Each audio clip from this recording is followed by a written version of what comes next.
কী রে বেশটি, কেমন আছিস? বিয়ে হয়েছে বলে তো ভুলেই গিয়েছিস। আর বিয়ে দেওয়ার সময় মনে ছিল না? ধরে বেঁধে বিয়েটা তো বেশ দিয়ে দিবি, তারপর খোঁজ খবর নেওয়ার প্রয়োজন মনে করিস না, সব ভুলে গেছিস না? একদিনও তো খোঁজ খবর নিস না যে বান্ধবী কেমন আছে কেমন নেই, একবার খোঁজ খবর নিই।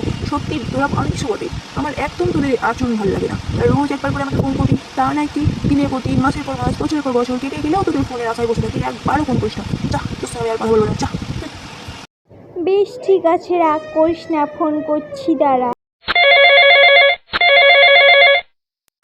আবার কোন সময়ে ফোন করলো?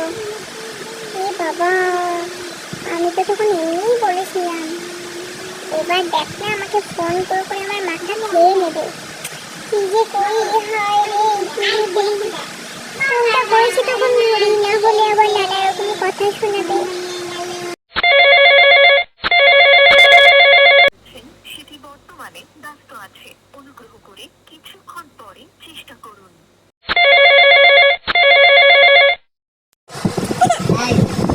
আমাদের কাঁদছে বুঝলি, পরে ফোন করছি। এই দাঁড়া রে, আমার মেয়েকে একটু খাইয়ে নি, পরে ফোন করছি বেশ। হ্যালো, কে বলছো? আমি মীনাক্ষীর দিদা বলছি।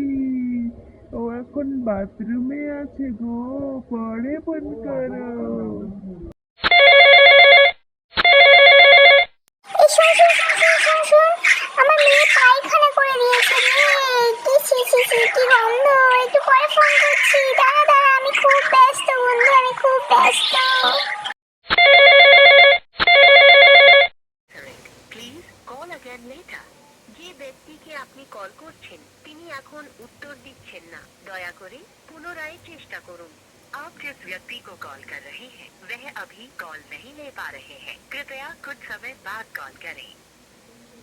বন্ধু বান্ধবীদের মধ্যে এরকম তর্ক বিতর্ক মান অভিমান হতেই থাকে। তোমরা কমেন্টে জানাও তোমাদের সঙ্গে এরকম হয় কি না।